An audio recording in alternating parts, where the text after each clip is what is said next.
In support of small businesses, today's episode is brought to you by Charlotte Counseling and Wellness. Now, I don't know if you've ever been to Charlotte, but I have, and I'll actually be there this weekend performing.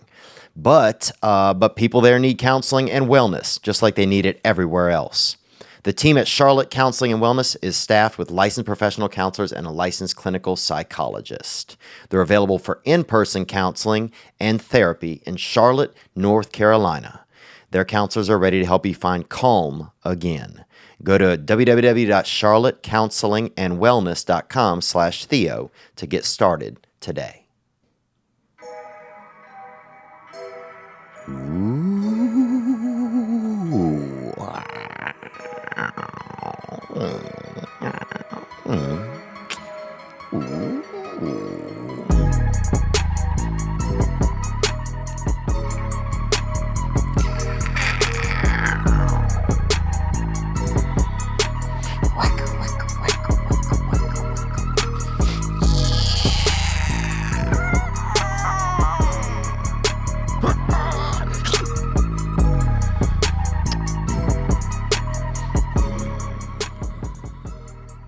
You think that's scary?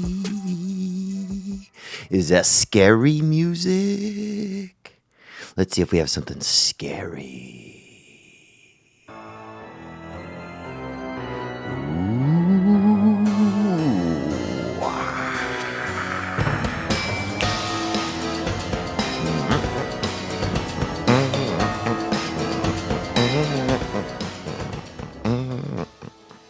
That sound like some ghosts or, that sound like maybe a couple of ghosts or, like their parents are out of town and they're throwing a party, you know?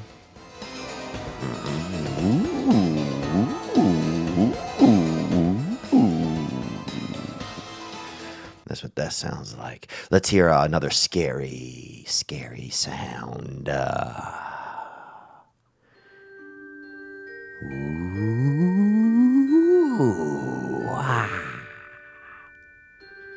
Uh-oh, what's gonna happen?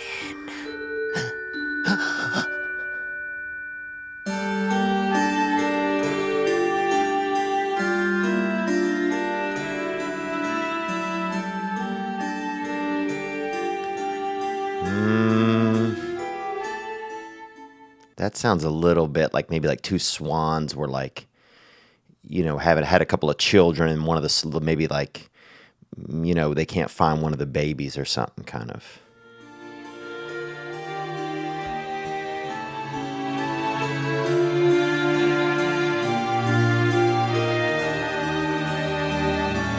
Yeah. Yeah, that's two. That sound like a couple, yeah. Like maybe some very rich swans, like, are at a lake and one of them dropped their like cell phone in the water. That's what that sounds like. Oh, Roger. How will I ever find all my friends on Instagoose? What's up, guys? Welcome to This Past Weekend. Thank you guys for being here. I'm just thinking about how spooky it's getting in the world. Because it's Halloween time. It's Halloween, man. Halloween. Man, I used to love, do you remember Halloween? Remember how much fun? Dude, remember how much fun you had? Remember how much fun you had? Halloween. What are you going to be? What are you going to be? For like a couple of weeks when you were in like elementary school, middle school, what are you going to be? What are you going to be? I'm going to be a princess. I'm going to be a coal miner. I'm going to be a firefighter. That was always a big one. I'm going to be a firefighter. And it was just like, and the costumes used to be way more normal. Way like, oh, Daniel is a bat. Oh, that's good job, Daniel. Lawrence is, he's a coal miner in a wheelchair. Oh, good job, Lawrence. Selena is pregnant. Oh, that's interesting, but way to go, Selena. You see that little girl, she come to the door, she, That's her idea of creativity. She's 7 years old. She got a pillow in her, and lipstick on. You're like, okay, she's, maybe seeing a little too much at the house, But that was Halloween. Dude, and then I remember you would get the candy, and I always liked them Snickers, them baby Snickers. Out here in Los Angeles, they give all, the costumes are, out here, it's not even, it's like, Jackson is a hashtag. Lorenzo, well, he refuses to dress up this year because he believes that Halloween is, it's not fair to ghosts. Like actual ghosts aren't getting the credit they deserve. Yeah, well, fuck that, bruh. Halloween is a great opportunity to get an empty bag or anything empty. Dude, I remember one time running around our neighborhood with a plant pot because it just seemed like the biggest thing around. Fill it up. I didn't care what you put in it. Dude, I remember one guy just poured half of a beer out into mine. I'm like, yeah. Dude, I loved getting them little Snickers. And I love putting on my costume. Dude, look, I found these sounds. Remember, listen to these Halloween mask sounds, okay? These were sounds that your mask made maybe when you put the mask on. All right, here we go.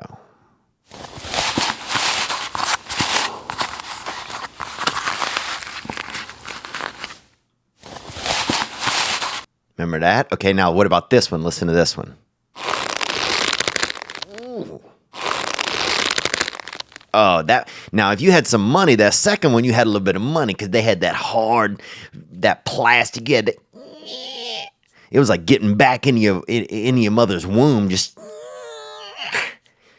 once you go, whatever that, and that thing was always like a wolf or like a donkey head. Or it could be anything. But it was something like severe, like a big lizard head. If you got into that thing, you weren't. That was it for the night. I didn't like those things because I always felt trapped. I remember one time being in a costume and I couldn't get that thing off, man. And I could see out of the eyes and I could see the world like so clearly, but no one could hear me because the plastic was too thick. So I quit talking to people. And it was sweaty. And it was scary because I couldn't, my peripheral vision was gone. So I couldn't see around me that good. And I could just see. And it was just like I was watching the world happen a little bit more. And I thought for a second, man, I was like, I wonder if this is what it feels like to have like autism or Down syndrome. Like you're in there and you can see, like it all seems really, really clear, but you're like sweating and you can't, and people can't hear you, or you can't like communicate as well because, you got on these, you got so much extra on you, Remember that, getting into that one? This is another one. This is one more sound. Here we go. That's kind of similar one. But yeah, Halloween. Man, Halloween. And you would run, bro. You would have that candy. Dude, I remember this. I wanted candy so bad. I remember grabbing like my wiener and just squeezing it. That's how bad I wanted candy. And I wanted that Snicker, man. Every time I wanted that Snicker, that's exactly, give me that. Or did they have the Snicker? No. Somebody had a sucker. What is that? Bet you I'll get that at the bank. I'll get that at a dang, at a bank. I'll get that at a Whitney Bank. That's what they used to have in Louisiana, that Whitney Bank. It's crazy, man. It was so much fun. Dude, and I remember my mom had that station wagon. And the station wagon, dude, you could hide in the old school. Now they got these little Subaru Legacy. We had the station wagon. This thing was that World War II hitter. You know what I'm saying? If you got far enough into the back, you could hear soldiers fighting. That shit, the fifth row, they had the back seat, then they had this big extra long area. That was straight up Dunkirk back there. People were losing their lives back there. And my mom, they had the station wagon had it had a thing, it dropped down, because this is when I was probably, let me think, 5, okay, or 6, and they had the station wagon had a back thing. It was like a tailgate. It was a tailgate, and it would just drop down. It was heavy, bro. If it came down, you didn't put it back up till maybe springtime or until a different time of year. That thing was heavy. And we would all get on there and hang. We would all get up. We'd stand on there and be all dressed up in our costumes. Everybody would be keyed up, and just somebody would be somebody would just be like, I'm a bloody ghost, and they would just have blood all over them, and maybe have a bed sheet kind of tied around them. They actually just looked like a Greek person that had been in a domestic dispute. You'd have some horrible fucking costumes. Now it's a little bit more like the parents dress the kids, I feel like. When I was young, dude, I remember you put a little bit of dirt on you. Like, I'm a piece of sod. You put a little bit of maybe some grass in your hair. But it was fun, man, and we'd all get on the back of that. We'd get on the back of Mom's station wagon, and she'd let us stand on the tailgate. She'd let us stand on the tailgate because I lived in America in the 90s, and you could stand on the tailgate, and you could hold on to the top of the station wagon, and Mom would drive around the rich people's neighborhood. And I'd be on the back of that, man, just waiting, and you'd see a house where it looked like they had somebody sitting out front, like a senior citizen or something, in a rocking chair, and they were all dressed up, and they had like maybe some decorations. You'd be like, oh, these motherfuckers got that Snicker. These the people that got the Snicker. Because when I was young, that's all you wanted, man. Some people during Halloween, they were giving out they used to have these candies. They were like, it was kind of like somebody had tried, they were orange and black. It was just wrapped up, and it was barely wrapped up. Some of the candy was kind of leaking out the back end, Some of the candy had a little bit of side boob, kind of, a little brown kind of side boob popping out of the wrapping. These little candies, they came in little wrappers, little blankets, little duffel bags for candies, wrappers. And they would give you these, and it was chewy, it was it was the unknown candy. It was like the tomb of the unknown diabetes. It was just a chunk of, you were like, oh, is this chocolate? Is it caramel? Is it apple? And you would just eat it, and by the time you even kind of maybe had an idea what it was gone, and you had no idea what it was. And it was actually absolutely just nothing, just garbage straight up. Just that, it could have been a polio vaccine. I have no clue what it was. It could have been, I just remember it got your sugar up and got you amped up to go another couple blocks. And I remember a couple of them, if you had 2 or 3 of the orange ones in a row, you couldn't turn your neck for a little bit. That shit would get my neck all tight, make my veins really start, make my veins kind of dance together and kind of get to know each other a little bit. Maybe even doing, make it feel like your neck your neck would get tight. If I had too many of them because they were just unknown candies. They didn't have a name to them. They were cheap, and it was just enough to get you to that next house and see if they had a little thing of Smarties, bruh. Rich people always had Smarties or, little Snickers. Dog, on Halloween, bruh, dude, I would train all month in October at the house, stretching, fighting getting beat up by my brother, pissing my mom off, let her hit me with that leather because I was going to be ready for October 31st. When little daddy, hit the nighttime for those about to rock. We salute you. Hit the nighttime, going looking for that Snicker. And they call me and they see me. They see me and they know I'm hunting that snicker. And I'd be out there, and we'd be on the back of Mom's. And I've told this story.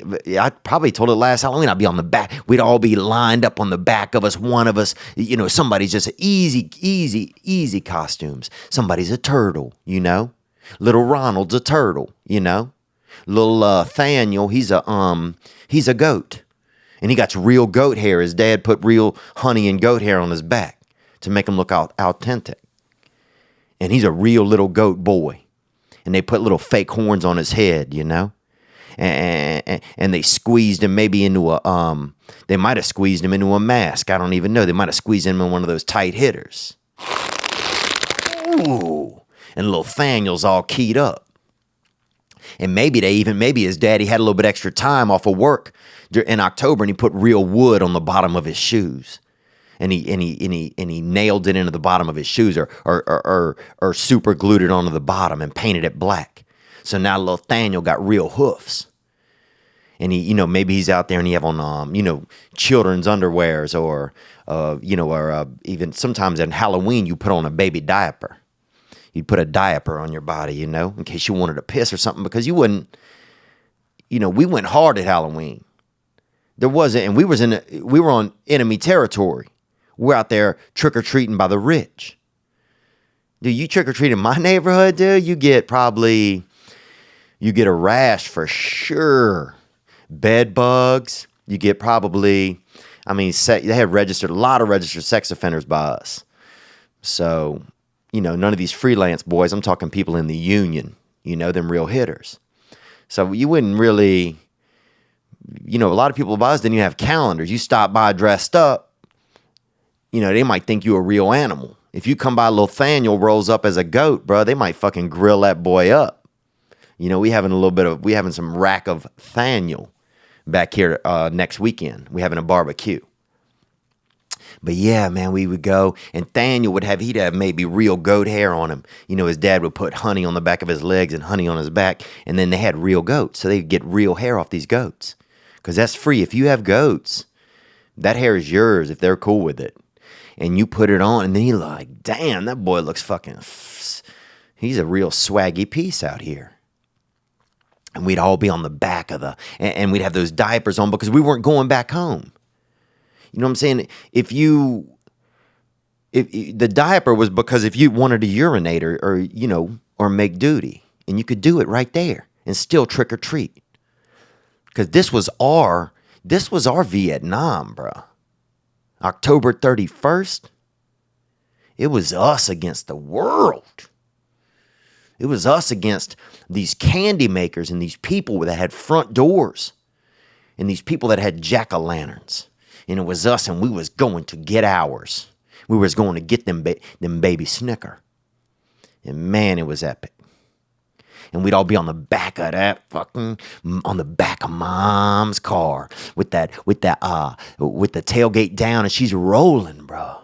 She's cruising because she's pissed, because my mother was always pissed. Think about a time when my mother has been alive. She was pissed then, I promise you.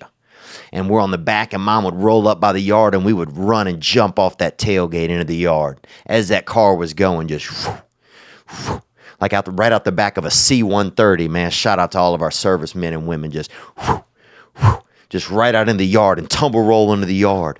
Lose half your fucking candy in the roll. Whatever. Onward.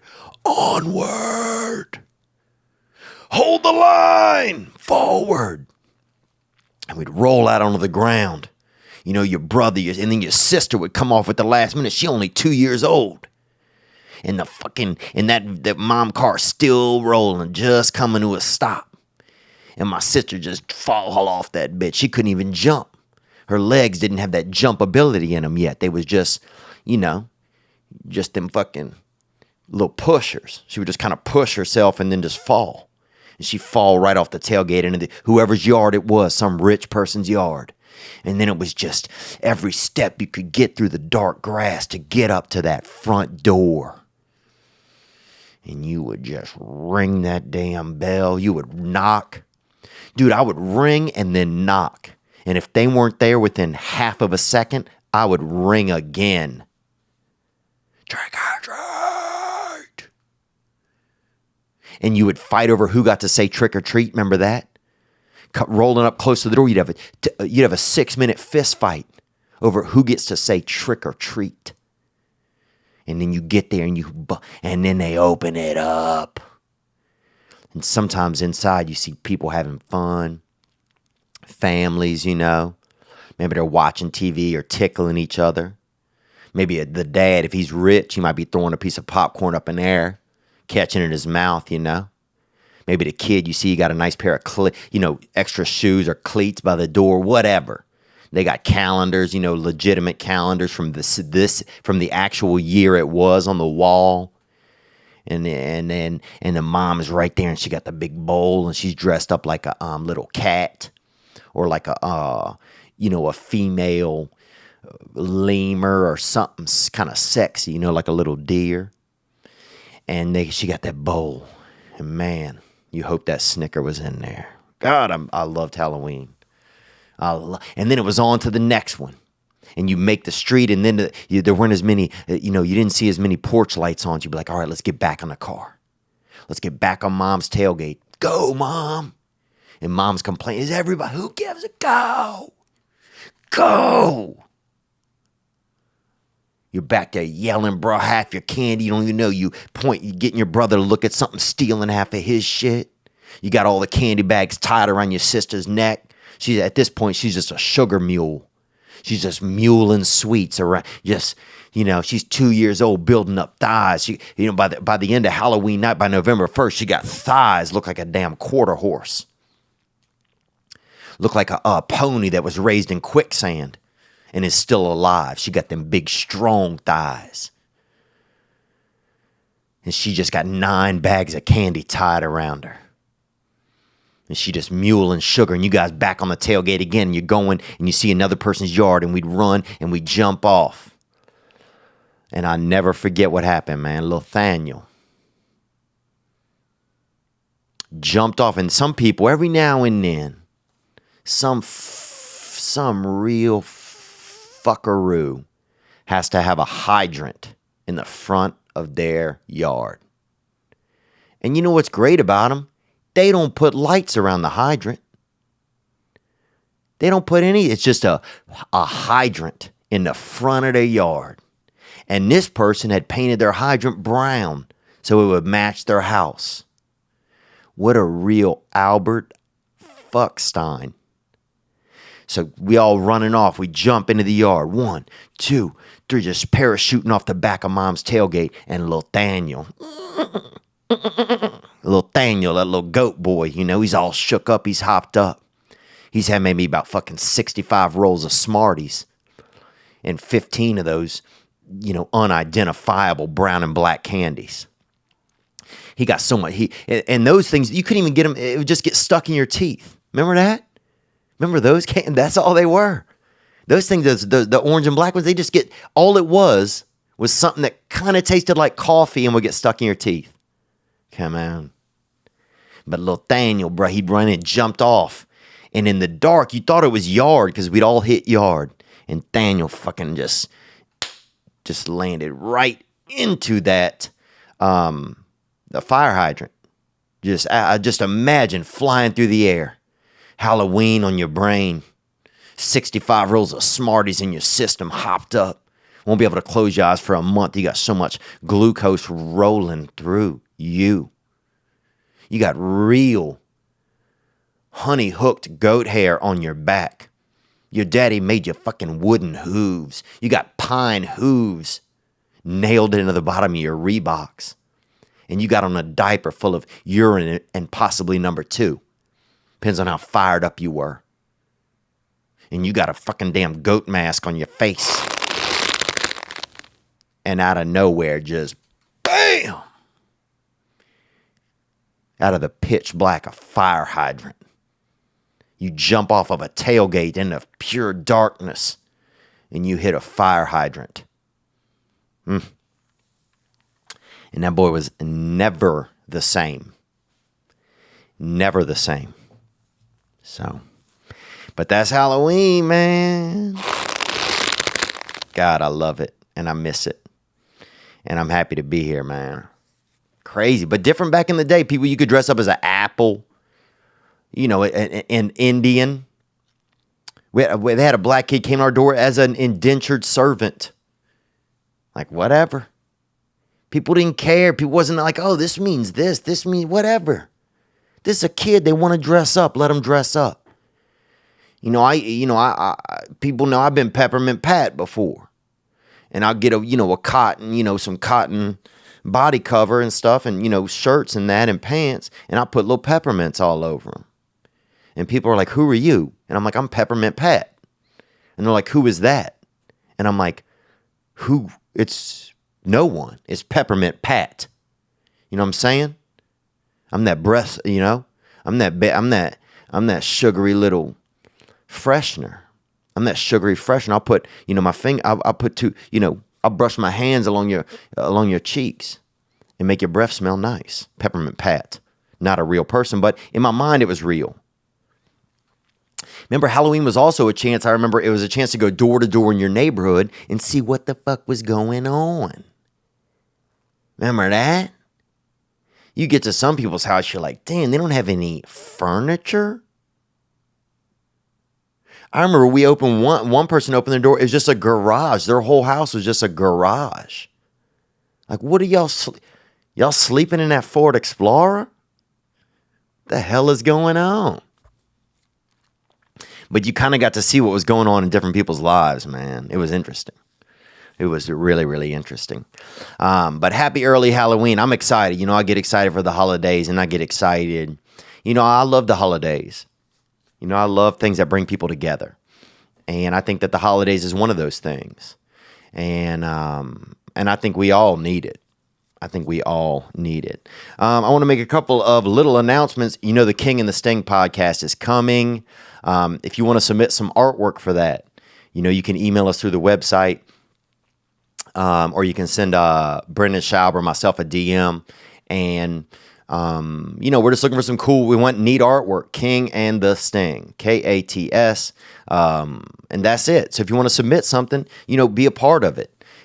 Take a shot at it. There's no guarantees or anything, but we are looking for, neat ideas. And this podcast is going to be user driven. So you'll be able to submit videos for King and the Sting that will you can present themes. You can have stuff for us to discuss and or to battle against each other.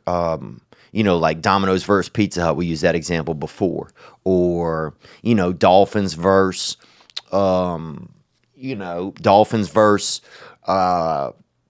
children that are on swim teams. It could be anything. And you'll be able to present those opportunities to us. Outer space versus inner space. Chakras versus planets. You'll be able to present any of those things, and we'll break them down. So it's all going to be user-driven, and we're excited about that. And that's going to be King and the Sting podcast, and it's coming up soon. We don't know when, but probably within about the next, I would say within 2 weeks, we should have the first episode out.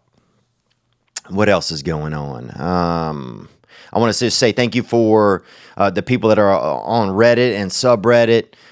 Somebody sent me an email the other day and just said that a lot of people have been on there, and it's been really exciting and an exciting, people commenting and being a part of that as well. The Facebook group for this past weekend is tremendous, and we have a lot of those people that'll come out to shows and support and help sell merch and just be a part of things, man. And I just feel, man, I meet so many nice people. I feel honestly so lucky. I meet so many nice people that come out and they want to talk about this past weekend, or they want to talk about an experience that they had, or they want to talk about a struggle that's going on in their life. And I want to listen, and I want to be a part of that as much as I can. I really appreciate it. I really, really appreciate it. I think we're going to be able to do some neat stuff together. And I know I keep saying that, but slowly those things come into fruition. I'm going to Charlotte this weekend, and I'll be there. If you have any friends in Charlotte, tell them to come on out. It's not sold out, but it's getting close. And that's October 4th through 6th at the Comedy Zone. And we're going to try, I got Ari Manis coming, and Ari was an original sidekick on this podcast for a few episodes a while back. And he's been a nice friend over the years, and he's a very funny comedian. He's going to come and help we're gonna do the money for the cleaning lady in the room, in the hotel room. You know, I know those women work hard, and for years I didn't tip those ladies when I would leave a hotel room because I didn't have any money.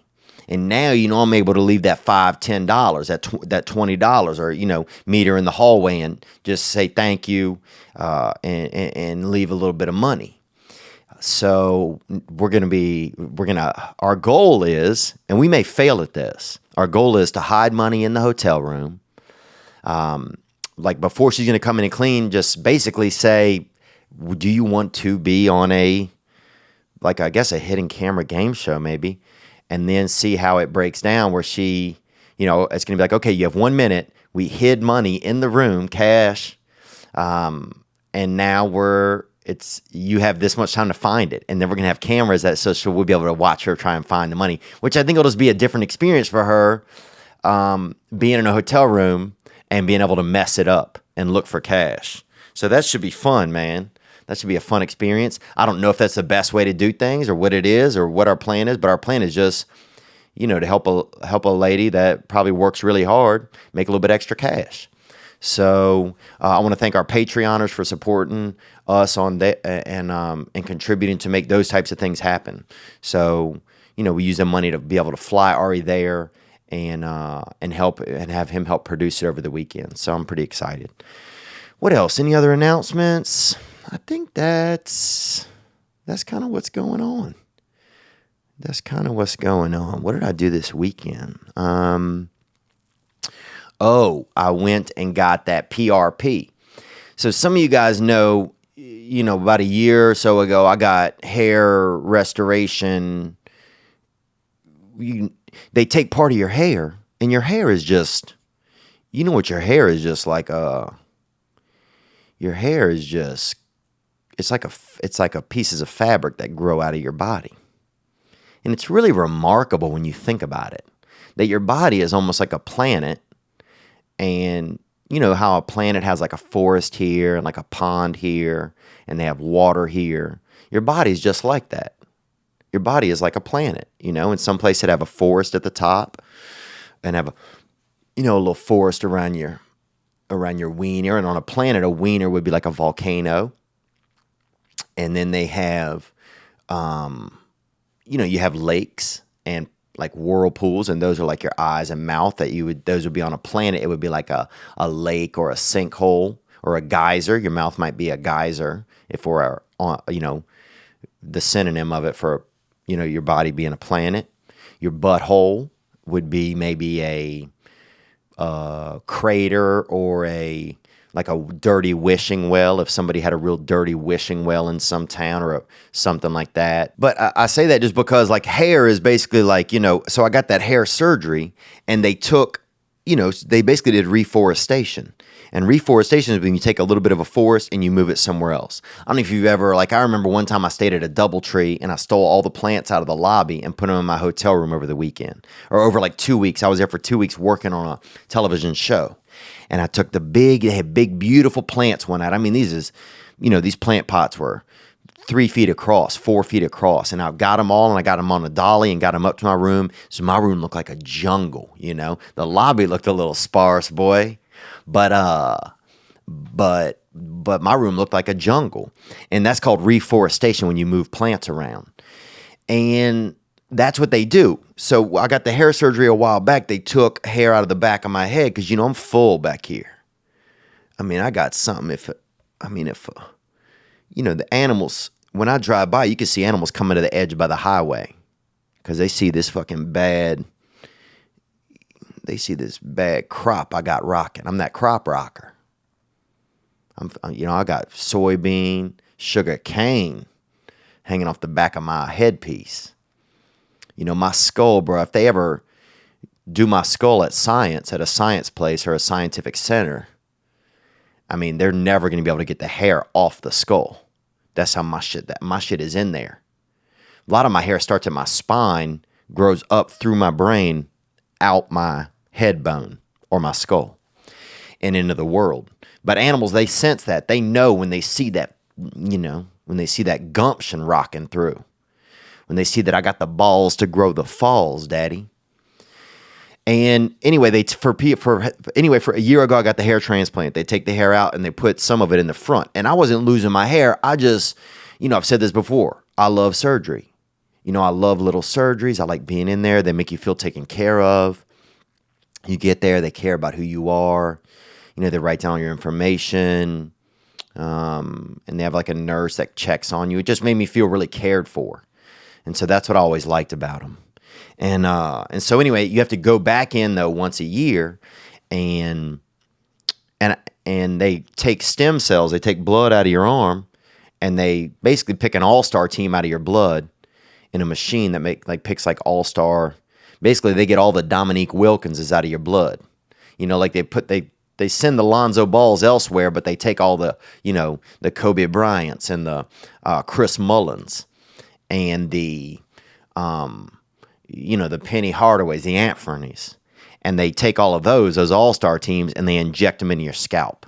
And then it makes your hair stay fresh and, keeps that moisture going. So that's what I did. So if you saw on my Instagram that I was doing this treatment, it's called PRP. And that's what they do. And one of the funny, it's after you get the hair transplant, which I did last year, they put some of my mullet right in the front. So some of the front of my hair, even though I don't know if you could tell at all, because I can't even tell. I mean, fuck, it might not even have been effective. But some of the front of my hair is actually the back of my hair. And so to just be able to know that if you got that hockey haircut, you got that mole, you got that thing that when you break it out of a cap or out of a hat, when if raccoons see it, it makes them want to fuck. That's the kind of hair I have. Dude, I'll take my shit for a walk at night. All the raccoons that are just looking through dumpsters, or there's always that one weird raccoon that's in the recycling bin, like, looking at a book or something. Remember that? That raccoon what is wrong with that raccoon? But they have, but when I walk by at night with my hair out, you see those animals fucking. And so I know that I have something going on out here on the top of my head, and I want to take care of it. And that's what the PRP treatment is. They inject it back in. And this doctor that I met in Los Angeles is great. He's a great dude. He's really cool. He used to do liver transplants. And my sister had a liver transplant when I was young. We bonded on that aspect, and then we went from there. But that's what's going on.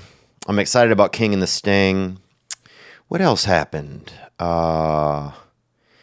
We had, let's get into a few calls, man. I want to let you know that this episode is brought to you by Gray Block Pizza.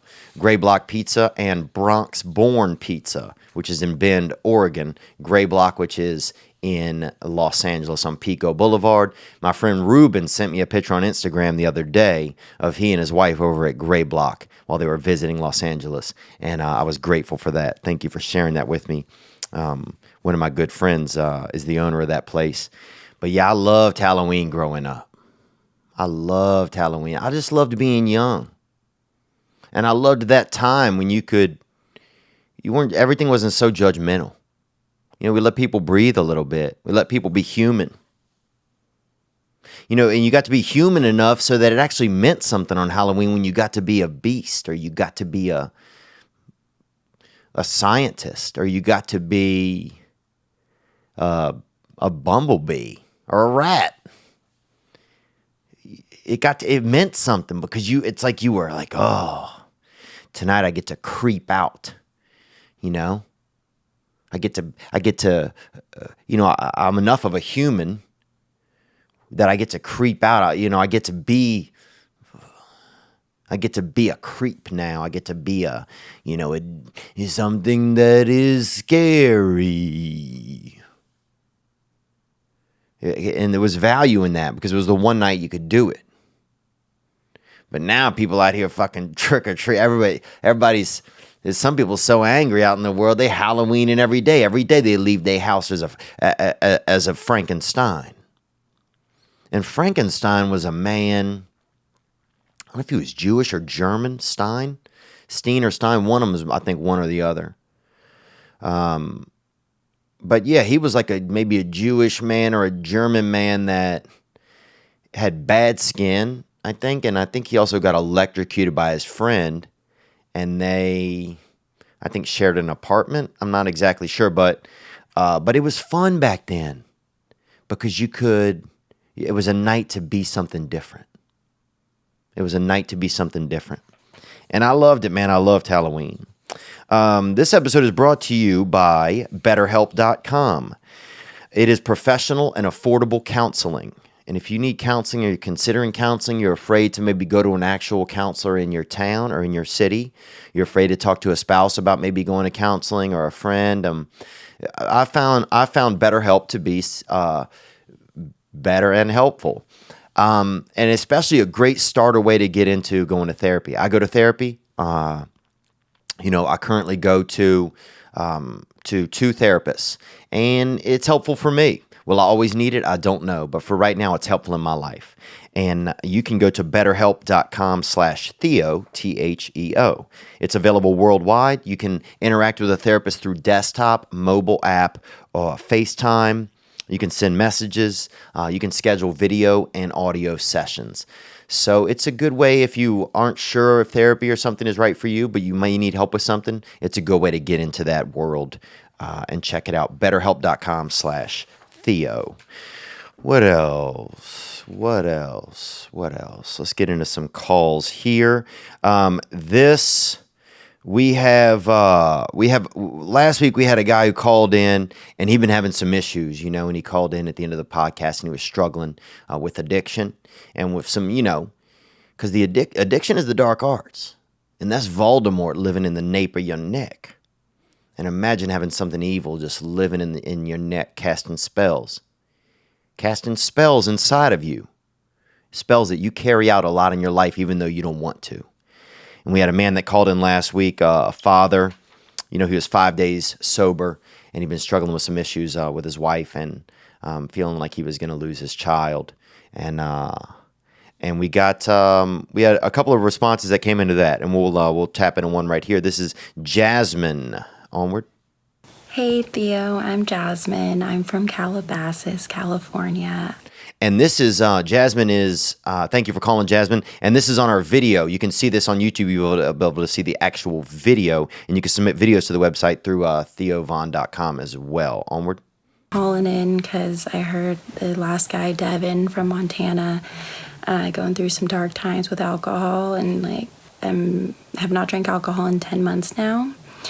And I'm just, I'm living the best life now. And oh, congratulations, Jasmine. She says she's 10 months now off of alcohol. And alcohol is liquid fire batter. I mean, if you don't know what alcohol is, if you're a child or something and you're listening to this, which honestly I recommend, dude. You know what I'm saying? This could be that dangerous thing that kids listen to sometimes, this show. But alcohol is basically like pouring fire and basically like pouring the devil's sweat right into your into your soul holster. Onward. So maybe some insight on early recovery. Time is going to feel really long right now. I was a blackout drinker, so, and now I have to live through all those hours, and I'd be like, oh my God, this is so long. But it gets better and it goes back to normal, and it's just the first few months. 2, your brain is going to do everything it can right now to regulate itself without alcohol. So you're going to feel a lot of feelings. It's going to feel really maybe irrational, erratic. My tip is write that shit down or put it in a voice memo or something, but get it out of your brain. Because if it stays in your brain, it's going to feel like it's your personality or it's a trait that you have. And it's not. It's just what's going on right now. Wow, those are, that's really true. Yeah, it's wild how your thoughts, you feel like that's the truth. And especially a lot of times you're going through early recovery, you're in there struggling, or even if you're just in regular life sometimes, you get haunted. You get the ghosts, man. And especially when you're taking off of alcohol or getting into sobriety, dude, you got a lot of time to kill. That's time before where you was at the bar, you was ordering that, that Rumpelmint's Canadian tuck away, with that splash of lime or something. That's when you were having 9 beers or something and, petting your buddy's cat or whatever. Or trying to touch a mousetrap, getting real high and trying to touch a mousetrap and be that brave finger, Napoleon Bonaparte of finger fronts. So it's a lot of free time, and you got to be careful with your free time. But like she's saying, if you're writing this stuff down, you're getting it out of your head, because a sheet of paper can really be your head in front of you, and it's hard to look at your head when you are in your head. So if you can write things down and put your head out in front of you, then you can really get a different perspective. But congratulations, Jasmine, on 10 months, and that's some sweet suggestions there for Devin. Yeah, he was really, really struggling, and I got to get in touch with him actually. I'll have to make sure to see how he's doing. What else? Let's keep it cruising here. We had another call actually with a suggestion for Devin, and let's get into that one. Here we go. Theo, what's up, Bubba? This is Devin down in Georgia, man, Paulding County. Oh, Devin from Georgia, and this is Devin for Devin, because the guy who called in last week was Devin. Onward. Gang, gang. I was calling in, man. I was listening to your last episode. There's another guy named Devin. He's going through some things, dude. From one Devin to another, man, I'm just telling him, bro, you can make it. I use this past weekend and the church. I use a lot of you guys' podcasts, man, to get through every day. But after 4 years and not getting to see my daughter, man, I got her last weekend. I get to go to every soccer practice. I love it, man. It's worthwhile. Keep doing what you're doing, Theo. And Devin, hold in there, man. You got it. Wow. Excuse me there. Wow. 4 years until he got to see his daughter. He gets to go to soccer practice. And he said, hold in there. And that's it, man. Look. This might be your Halloween, like Jasmine's saying. You can have these ghosts in your head. You're going to have that Frankenstein or Stein. You're going to have, somebody's little Selena dressed like a pregnant.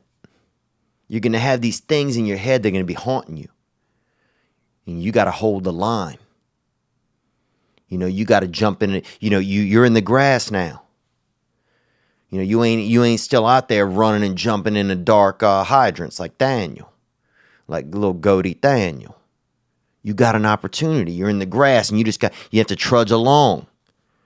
Devin, you have to trudge along to get to that front door to get that Snicker.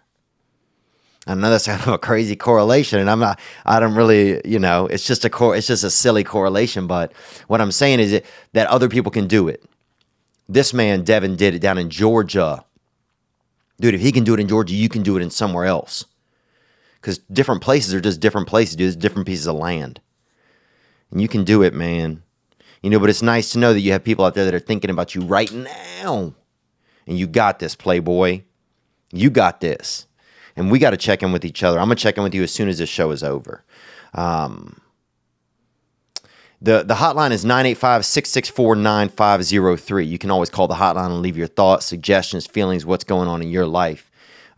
We're out here. We're out here. And thank you guys for calling and being a part of this show. Let's take another call here. Onward. What's up, Theo? It's Alvarez, calling out of California. What's up, Alvarez, man? Onward. Just wondering what you think about, got fired last week. I'm a maintenance mechanic, electrician, AC guy, certified welder. So I'm on this boom lift. They call me down and tell me to go work on this toilet, which I usually don't do. Toilet's full of feces. Massive amount, bro. Oh, yeah, bro. Them boo-boo cauldrons. And I used to work at a place, bro, that they had, I used to work at this place called Ducko's when I was young, and it was like a burger joint. And it was only in business for probably 2 months, which I didn't even know you could be in business for 2 months.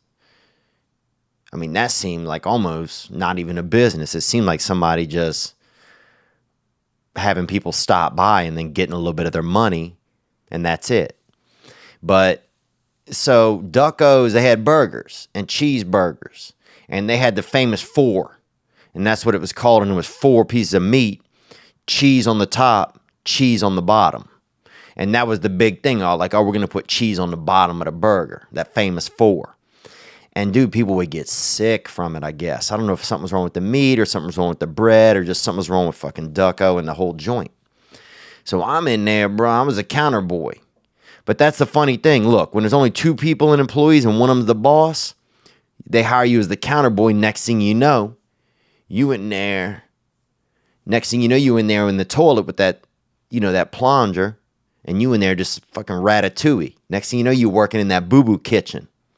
You working the toilet shift because they don't have anybody else. And the owner want to act like he's never dealt with, and like he's never dealt with feces. And even though the crazy thing is he's the one making the food and selling it. He's the one making people sick. And now I'm having to work in the back streets of this establishment, in the seedy underbelly of his own customers. And dude, it was the smallest little restaurant. Had 3 tables, so people would order from me, go sit down, get sick, then go use. And the bathroom, there was no. Sometimes you get a bathroom, there's like a little waiting area. You open a door, there's another little room or a hallway, and then the bathrooms. This shit was just door, toilet. And it was just gender neutral. Anybody could go in there. Fuck, a mule could go in there if it wanted to. And so you would hear, it was just so bizarre, bro. People would be sick in there. And it's like, I'm literally trying to take an order. And like 11 feet away from me through some very, very limited plywall or whatever it's called, plywood. Very, very limited plywood. You could hear somebody making just some damn, just that body belt. Just, making a belt out of his bottom. And just sweating and feeling really, really irie, man. You're feeling irie. Bro, your booty gets Jamaican, bro. Sometimes you're in there sweating so hard. Dance with me. Onward. Like there was a sign on the door, don't use it, and some dude did that. I didn't see no toilet paper. All I seen was feces. Oh, that's a booty terrorist, bro. I've been in there, somebody. Dude, I was at a Falcons game one time, and they had a urinal with the bag over it. They do that. They put that plastic bag. This dude turned his butt around, cut a little hole in that bag. He had a sharp object or something, a little shiv or a piece of bone in his pocket. He cut a little thing in that plastic and boo-booed right into the deal. Unbelievable people living out in the world. Onward. So I'm like, I'm not doing that.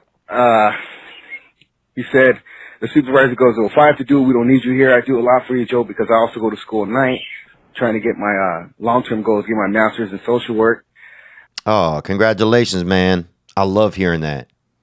Alvarez, I love hearing that, brother. That's what you want to do. Social work, man. Because you want to help other people, Onward. Try to help. I'm 11 years clean, trying to go that route, right now. Gang. So he helps me out when I have to intern. I'm doing some interning at drug clinic. But I'm like, I help you too. I work 16 hours. It's equal. I'm not saying anything. I'm just not cleaning a toilet filled with shit. I'm not doing that. He got all mad, fires me. So now I'm without a job. It's been about 3-4 days, and I start getting depressed. I start getting weird, like a man needs to work. But I don't know what you think or what other guys think out there. So I talk to some friends. They're like, you should have just did it. But I thought where's the line? I have a 3-year-old daughter. Someday I'm going to tell her, you got to do what you feel is right. Self-respect is very important. But, not having a job is a horrible, horrible feeling. I got some things lined up. But hope to hear it on the podcast, man. I'm all about you, bro. Well, thanks for calling. That's a tough spot because, you have the child. I think, you take a couple of options. I think you can always go back to him if you still feel like, sometimes it's about being the bigger man. And maybe it was, in that day, sometimes you're feeling a certain way. You could always go back and say, hey, look, I made a mistake. I could have done it differently. I could have just taken the direction. I just felt like that was out of line for me. I've been there. They had a dude, I used to wash dishes at this fancy place called Dakota's when I was growing up. And sometime they had an assistant manager or something in there. He tried to make me eat a little bucket of lime slices. And I barely knew this man. He was always trying to pretend he was French and shit, but he wasn't. And he was probably an idiot or an idiota. That's French? I don't know. But anyway, he tried to get me to eat this thing of limes and said I had to do it because I was an employee. Man, fuck that, bro. I ain't eating they probably had 60 lime slices in there. And I was a child, man. I was probably 16. I'd never had more than even one lime slice. And this man trying to get me to eat 60 lime slices. And I had to quit. So sometimes you got to stand up for yourself and you got to be a man. And that's okay, man. There's something going on in this world where it's like you can't be a man these days. So you can stand up for yourself and you can even go back even more manly if you want to do it, or as manly. You could go back to the dude if you feel differently in a few days and say, hey, I could have handled that differently. Would you consider us working again? That way it's still, you're meeting somebody halfway. You're not giving in. You know, it's nice to be able, I mean, it's the most manly thing to do sometimes is to fucking get over that little hurdle. But in the moment, yeah, they got you down there cleaning out somebody else's, dirty fucking booty aquarium. Come on. Get out of there. I'd be out. So I don't blame you. Hold it down, for as long as you can. And then when you have to, if you feel like, maybe take a look at some other opportunities. You said you're going back to school, so I'm sure it's probably, I'm sure you're in some tight confines there with work. I would, if you're okay with it, I would probably reapproach the man. If you think and it sounds like you guys had some mutual respect for each other. That's what it really sounds like. So I'd reapproach the man and see about that.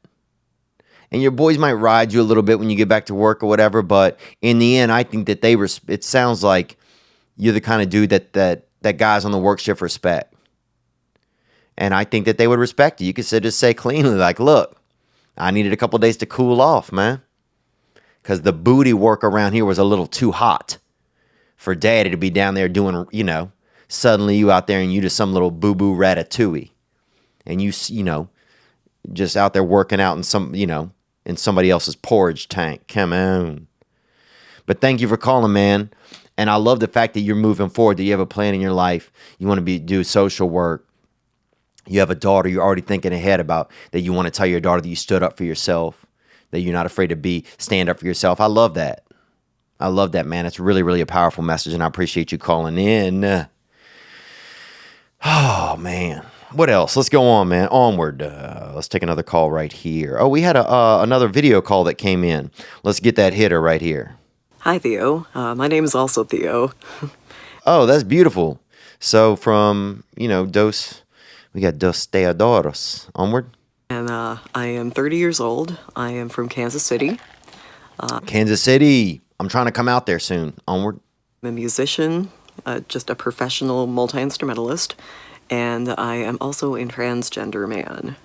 I've been transitioning from female to male. Okay, you're going female to male. Okay, onward. First off, I just wanted to say, thanks for your podcast. Thanks for putting yourself out there. Because I've been listening to you for maybe about, less than 2 months. And it's really been helping me a lot. Oh, that's sweet of you to say that. I appreciate you saying that. Onward. Through my mental health problems that I've been dealing with this year. So thank you for that. Oh, I can imagine. If you transitioning from one sex to another, I can't even imagine the mental health part of it. Jeepers. Dude, I can't even, I watch an episode of Sex in the City and I can barely hold it together sometimes. So, onward.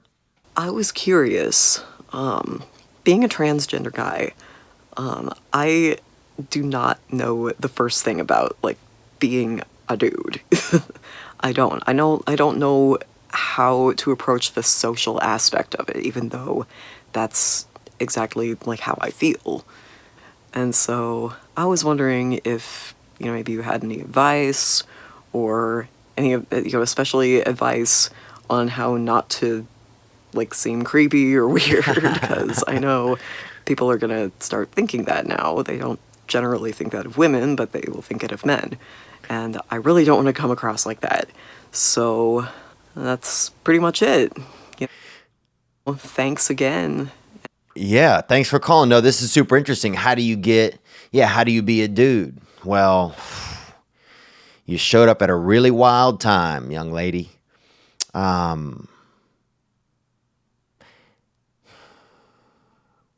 don't know if I almost want to say right now it might be safer to go back across the river, It's a scary time to be a man right now. But at the same time, I'm going to do it, and you're going to do it. And I commend you. That's got to be really, really brave.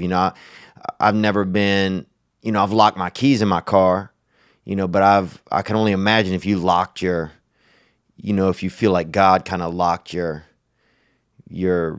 gender keys in the vehicle, and you got to pop that lock and and maybe and renegotiate the ignition a little.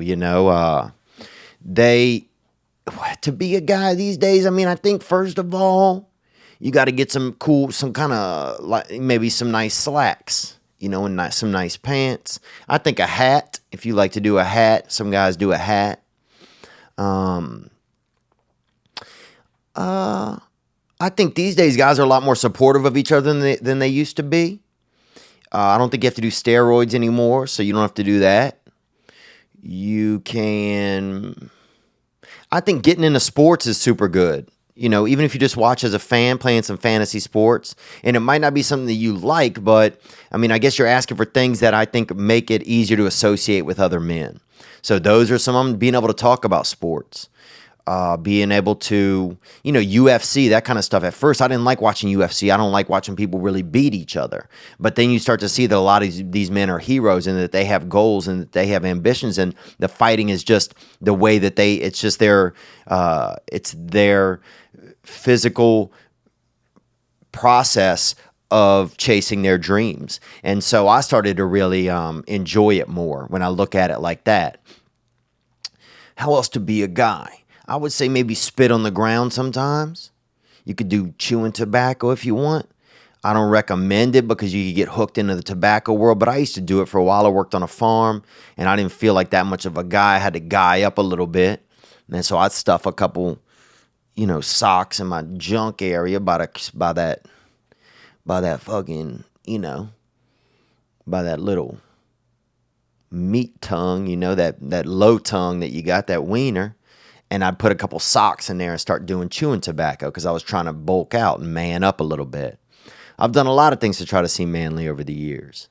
So how do you welcome over to the boys' side? It's wild. This is like the craziest game of Red Rover I've ever been in. Let me catch your name again at the beginning. It was also Theo. Oh, fuck. At least maybe I'm not egotistical enough that I don't remember in this sense because it's my own name. But Theo, welcome. Wow, I get to welcome a Theo to the man, to being a man, being an adult male. Look, it's tough these days, though. You're not, especially you're white guy, so they're gonna blame you for everything. Even if you didn't do something, you could be blamed for it. But the media right now does not like you, so you got to be careful. So just be careful. Be cognizant of what's going on. I don't know if it's a safe time to look a woman in the eyes. A lot of women out there in certain cities. Most of America, you still can. Some places, it's a little dangerous. So I would just be a little bit weary out there. But welcome over to the man side. We can use some good men over here. And it's nice to see that they got women coming over to this side. Because we've had a lot of men slip over onto the other side. You rarely see that bad boy coming back over here. But Red Rover, send Theo right over. And all aboard and welcome. Thank you for calling in. And that's got to be a brave journey. I've done some different things in my life. Community college. I got poison ivy. I had my penis hole kind of enlarged when I was young.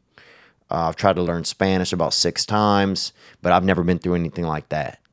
And I bet that's the Mount Olympus, really, of, you're doing it all. You're doing it all. Boy, that remodel, huh? Whoo! Red Rover sent Theo right over. And look, if you learned anything while you were over there, get over here and tell us. Because they taking these men out right now. If you a man, I'm thinking about mailing my dick to another country and going and getting it later. So you might be coming across at the wrong time, but no matter what, we're happy to have you, and that's a wild journey you're on, and I love you, Theo, and welcome, Theo. This is crazy. It's like I'm talking to myself. Okay, let's take another call here. What do we got? What's up, Theo? It's Ernesto, and I'm in London. Whoa, Ernesto from London, huh? Onward. Just came back from the Chris D'Elia show. It was all right. And we were sitting here, and we were thinking, we had an idea for a show for you. And it goes, Theo Vaughn describes a video for someone with visual disabilities. So they can't see. So you have to describe the video for them, like as a helpful gesture. Okay, so wait, so I describe a video for somebody with visual difficulties, like blind syndrome? Okay. So I have to describe a video for them, or can I describe anything? That's what I want to know. That's the thing, you know? I would love to describe things. Imagine being a describer. Imagine being a seeing eye dog for a blind person, but you're a seeing eye person, which I think's better. You know what's kind of fucked up? I'll say it. We give blind people a dog.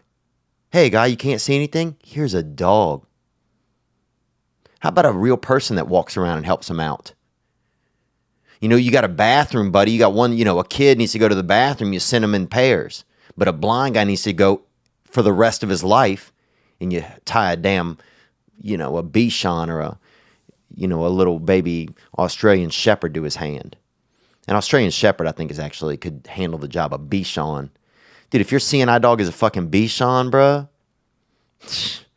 you're not going to make it. Or you're not going to make it far. Maybe you might make it to like a, you know, a place like a French restaurant. But look, I could do it, man. I'd love to describe something to a blind person. A marshmallow? Come on. Dude, I would love to describe a cliff. Imagine describing a cliff. Like a, not like a man named Clifford, but like a scary place where you can walk, and then you keep, and if you keep walking, then you're not, then that's it. Imagine being like, I wonder if blind people, because if I get by the edge of a cliff, my whole body just like, is like, do not go anywhere right here. I wonder if that happens with blind people. You know, I want to get, actually, you know what? If you know someone who is blind in the Los Angeles area, and I'm 100% serious here, please hit the hotline, 985-664-9503. You know, because I'm tired of wondering what it's like. I'm tired of having questions for blind people and not being able to talk to them because people are like, oh, it's insensitive. You can't ask a blind person about being blind. I can't? Why not? Yes, I can. If you know a blind person that lives in Los Angeles or even California, we'll fly them down. You know, we'll get them around here. I'd love to be able to have the opportunity to talk to someone who has that ailment and see what's going on. And I'm not, you know, and I don't mean that in a jovial way, you know, because I don't know if I'll see forever. You know, when I think about my life, honestly, I don't always know if I'll have my sight.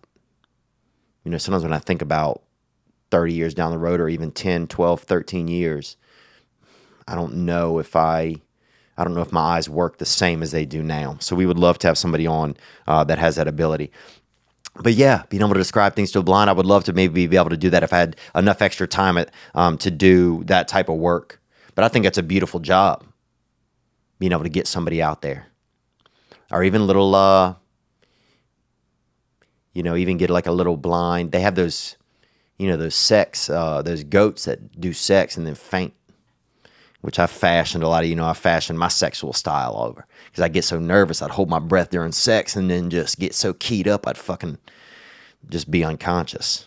Onward, let's take another call. Hey, Theo, what's going on? It's Brendan from Atlanta. I just wanted to call and let you know that you're the man, bro.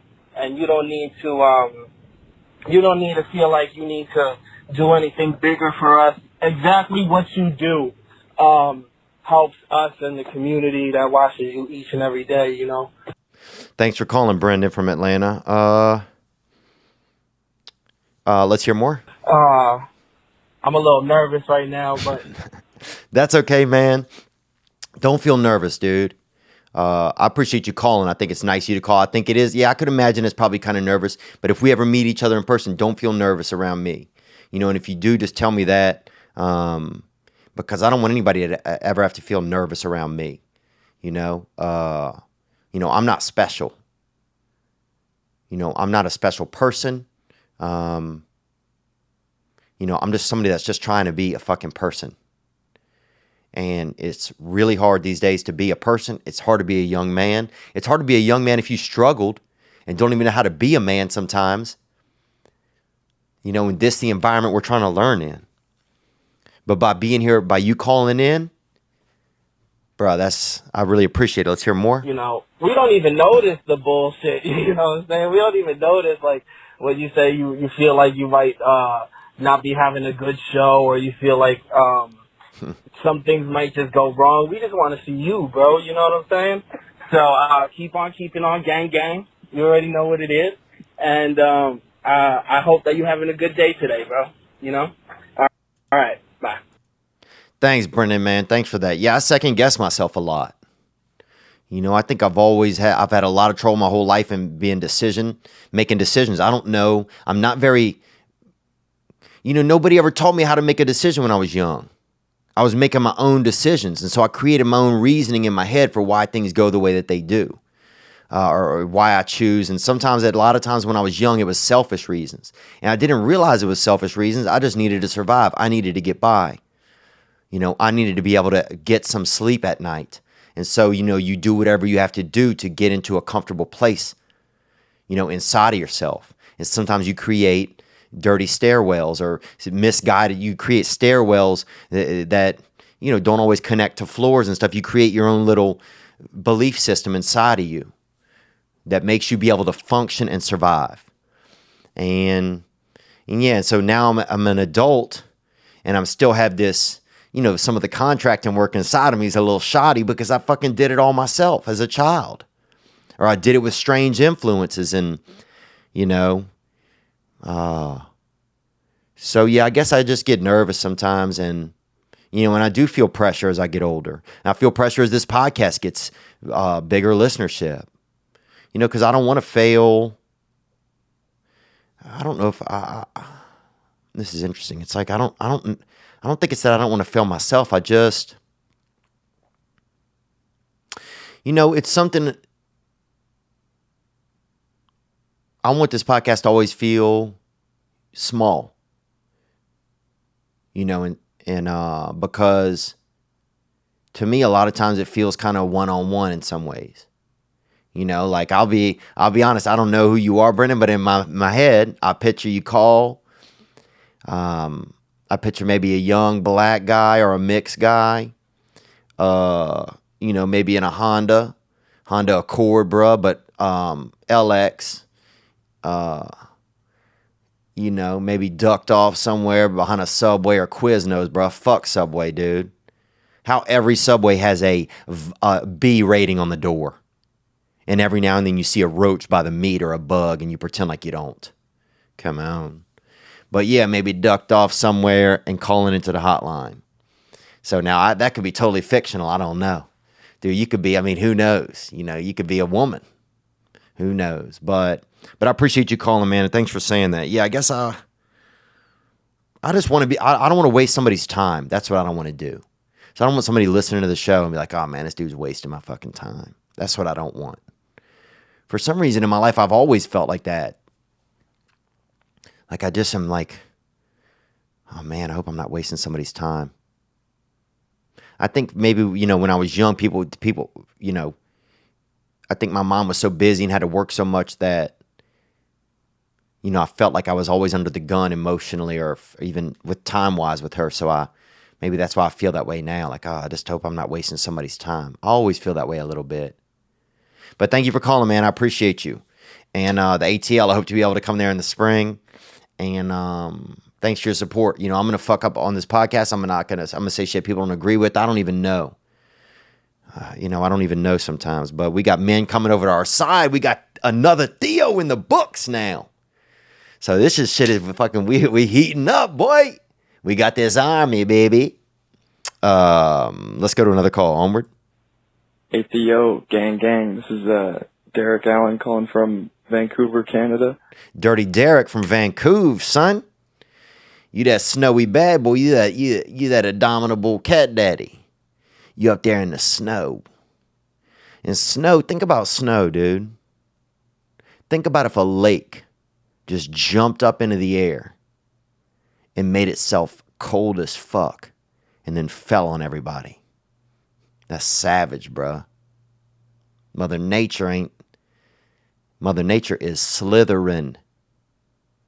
Everybody out here, looking at the flowers in June and, thinking this bad bitch is all Gryffindor.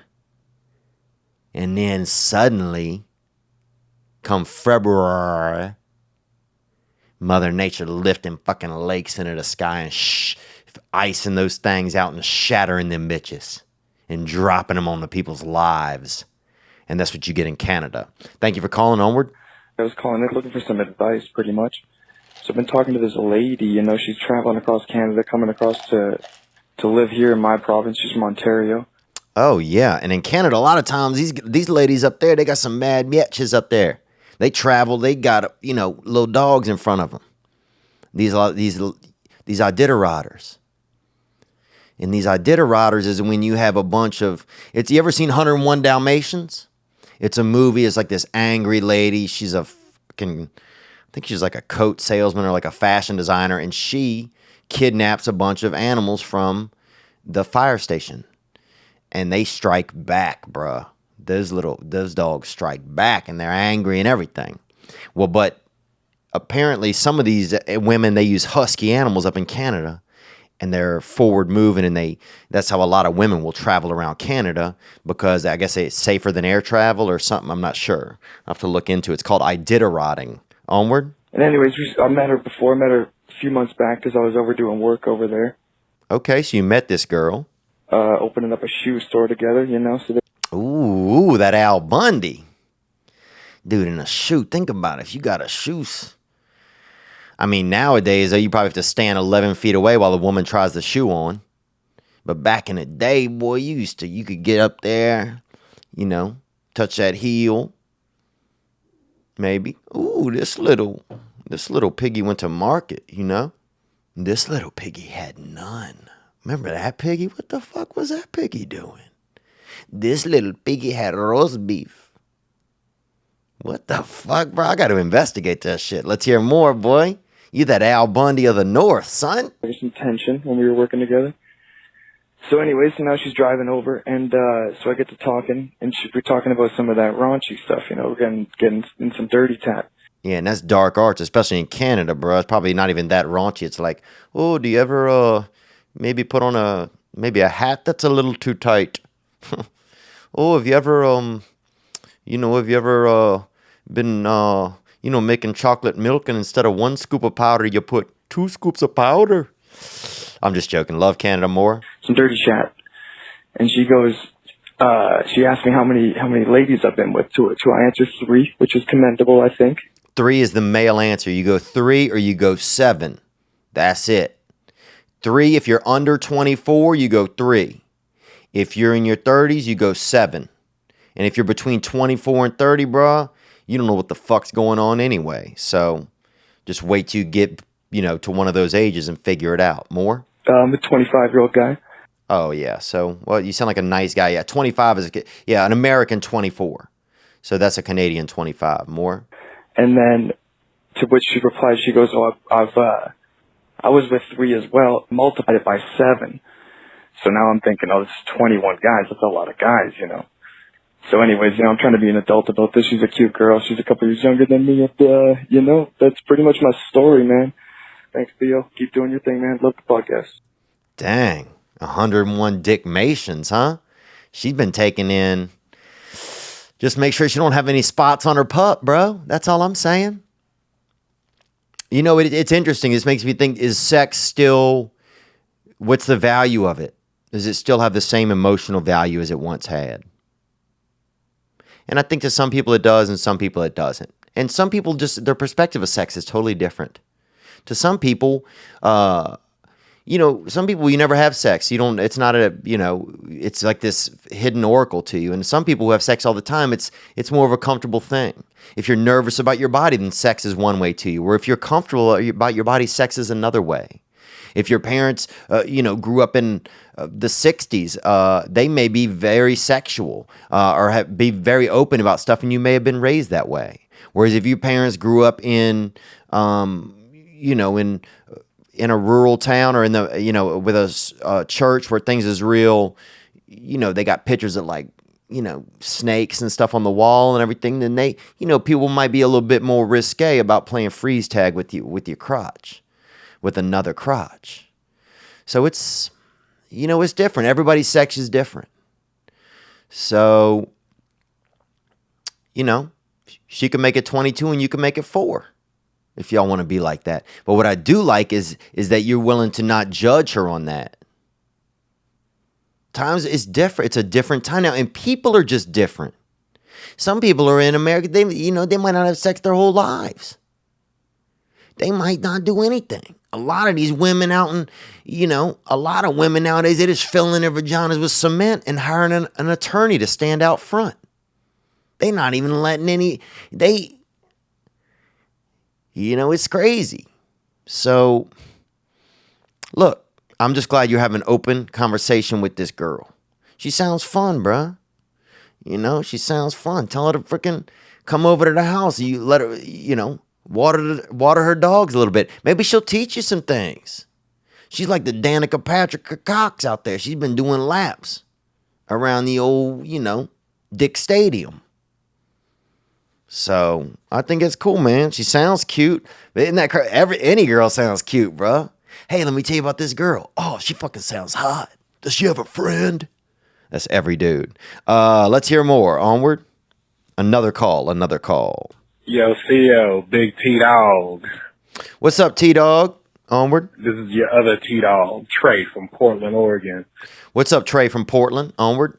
I've been, as the only black man in Portland, other than the Trailblazers, and probably one of like 3 black people that listen to your show. Yeah, I'm trying to think. I think we have more than that. I bet we probably have about 5,000, but onward. Listen to the podcast. I've been noticing you say that, like, you're talking about how it's so hard for white people right now. Or like, it's like, on one hand, I understand where you're coming from. I get all the minorities and the LGBTQW, X, Y's, and Z's are coming out of the woodwork looking for trouble. But on my other hand, at least you guys don't have to worry about, like, sitting in your house playing Madden. Some drunk off-duty cop comes in and shoots you in the face, or you get pulled over when you're out there just trying to get them hitters. Yeah. And then you ended up getting hit. Yeah, that's true. You're trying to grab a couple of burgers. You with a couple of black guys, and I bet it is a lot more nerve-wracking. I was thinking about that. Imagine if black drivers' cars ran on nervous energy. Dude, when is Elon Musk coming out with that car for black drivers? The car that runs on nervous energy? Dude, because they must feel it when you're driving around. I've thought about that. Onward. By the police. Y'all don't have to worry about that. So I get you feel like everybody's coming down on you for being a white, straight male, but try being black. I'm not saying go out and put on blackface, but just try it sometime. I guarantee you it's not the same thing. Preach peace, love, and understanding for everybody. And I get where you're coming from, but let's not take away from the fact that stuff out here is hard for us colored folks, man. Pimping ain't easy. Living ain't easy. Breathing ain't easy. But I want you to breathe easy because I love you. You're out here doing the Lord's work, homie. Love you. Amen, bro. I love you, man. I appreciate you calling in. Yeah, you know what? I can't even imagine. There's some things I can't imagine, about being black. I can't imagine being, like you said, like if you're one of the only black people in an area where it's a lot of white people. Like, cause if I go into a place that's a lot of black people, I get nervous.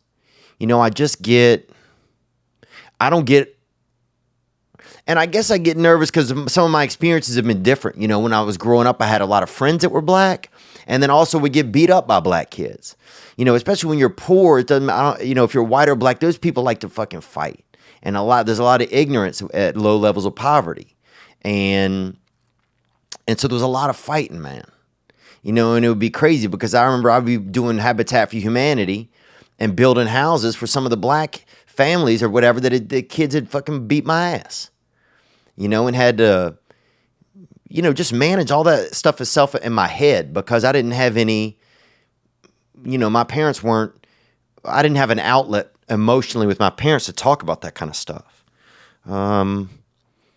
But I have thought about I've thought about, but and I'll never know what it's like to go into a place, especially if it's a white area, and be a black guy.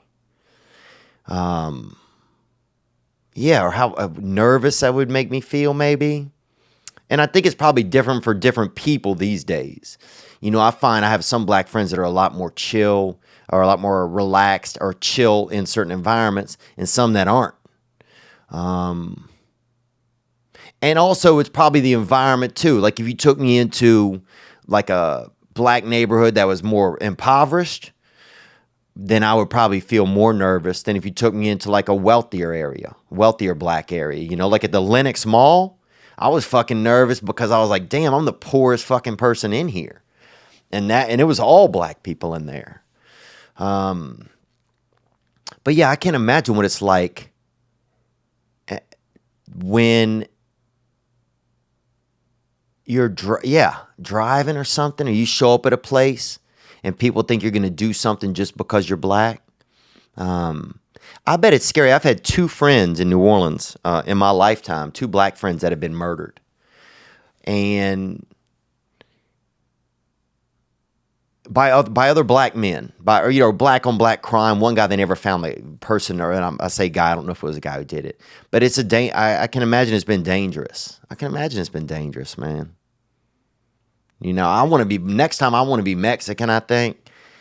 And then after that, I would be black. I think black for me is still a little bit too dangerous. But I appreciate you helping me think about that.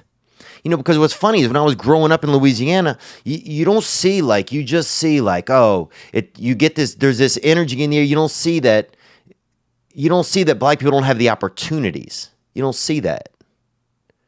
You don't see it. Because you also, and I guess I was a child, you just don't see that. And this was also in the 80s and 90s.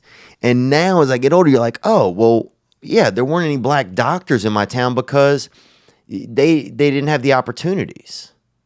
But now I think I see a lot more stuff in the world where there's more opportunity for diversity.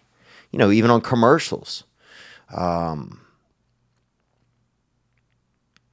And I was thinking, you know what's funny is I thought about that. I was like, man, I work hard to get to Hollywood. I work hard to get into an environment where I can live out some of my dreams. You know, Hollywood, they're always like, oh, we're so liberal, come here and chase your, it's just that thing. Anybody can be here and your voice is welcome. And yeah, and a lot of times I've felt like because of having more of a rural accent or being where I'm from and being white recently more, that I'm not welcome. Where I got here in Hollywood, it's like, oh yeah, everybody's welcome, but not me. Because of the way I sound or because of the color of my skin. I would think that sometimes. And you know what it made me think? It was like, wow, it made me realize this is what it must have been like to be black in a lot of instances. To be sitting somewhere and think, man, because of the color of my skin, or the way I sound over the phone, or the way I look, my hair, that I'm not going to be welcome, or I'm going to be typecast a certain way. I can imagine it's the first time I was like, oh wow, this must be what it has been like for a lot of black people over the years. And I'm not saying I have a no, but for a second, it gave me a perspective switch for a moment. Like, damn. People don't want me in auditions, don't want me in interviews, think I'm, writing articles that make me seem bad because they don't know me, because they don't know my voice or my behavior or this or that. Or they just think, oh, he's from Louisiana. He is, he looks this way, he sounds that way, that must be what he is. Yeah, man, I can't imagine that. And then to still have to go to work every day and have that in the back of your head that people aren't going to give you those opportunities. It's wrong. And I think some of that comes from a wrong time. And I think that kind of stuff, I hope, is getting better in the world. And I believe that it is. From what I see when I go around, I believe that it is. Even when I look at, just even advertisements on television, and you see now that, like, you'll see, like, and I reference this a lot, but like an advertisement for Disneyland or Disney World, and you'll see it be more of a diverse commercial. And that's good. And here's why. Because if a kid is sitting on his couch somewhere, no matter what color he is or what his parents are, and he looks at the television, he's like, oh, that's for me too. When I think back to being at preschool or something and thinking that, I'm sitting on a carpet and I'm sitting next to a kid, a black kid, and we're watching the same cartoons, and every time on the or the same commercials, and every time on the commercial, the toys and everything, it's always white kids playing with them. Man, I wonder if that kid thinks inside of him, man, I don't deserve those toys, or I shouldn't have those. Yeah, it's just heartbreaking. It's heartbreaking to think. And Hollywood too. Hollywood's done Hollywood is, they that's another thing. They try to act like they've been supportive the whole time. You look at this guy Jeffrey, what's his name, recently, when someone took a picture of the man at Trader Joe's, and I think the person that took a picture of him was just like kind of shocked, and then they wrote newspaper articles that made it bigger than it was. The media blowing it out of proportion. But then I think back, like, who owns the rights to that? His on-screen rights. Who owns the rights to that man? If you want to, sometimes I think about this, and I'm not comparing the two, but when you think of like modern day slavery or modern day ownership, that shit made me, I was like, how is it, this man, you're telling me that a guy who everybody in America knows from these shows, and maybe the residuals from those shows, you just don't make so much over time. And maybe because Bill Cosby went to jail and those things went off the air. But man, I saw that. I was like, who owns it? Who owns the rights? I bet you it's a white person sitting somewhere in a house in Hollywood that owns the rights to this man's likeness on television. That fucked him over out of some bad contract 25 years ago. And that show was like, well, where's that? Where is the social media police on that? Somebody owns the rights to that man, to his likeness, not to him as a human. You could see the power in him. And people knowing who he is, and he has the ball, he has the fucking the chutzpah to stand in there and stack vegetables, bro. And that's pride, and that's humility, and that is, I'm guessing I don't know if he's a father, but I hope he is, because that's the kind of man I would like to be my father. That's the kind of man I would have liked to probably have taught me things when I was young. You can do this. You can be yourself. You don't have to look a certain way, or, no matter what, you can be yourself. You don't have to wear a mask. You don't have to not know who you are. You can fucking stand there and look somebody, no matter who they are, what they're thinking of you, and stack your vegetables, or do your work, or whatever it is, clean that shit, or whatever it is, But I appreciate you calling. I appreciate you making us think about this. Because here's the thing. One of the biggest issues I think in America is perspective.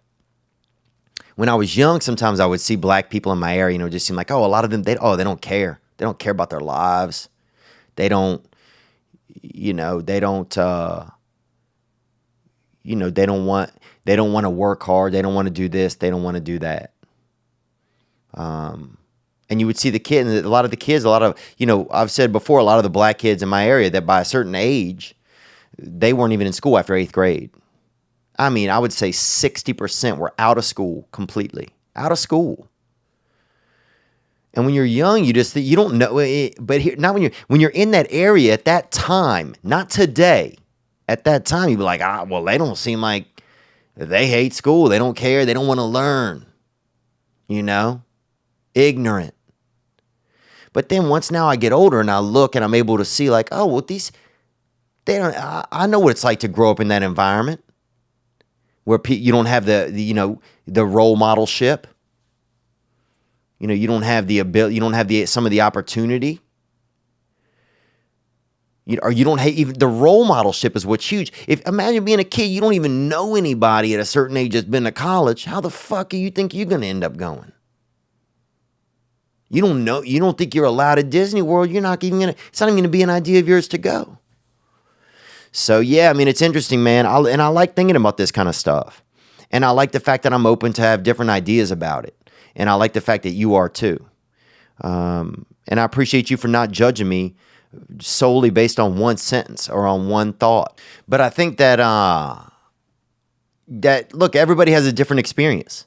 And different, an experience in Oregon will be different than an experience in Louisiana. And that's another thing that I think is people's lives are different. Somebody talking about racism in one city is going to be totally different than the racism in another city.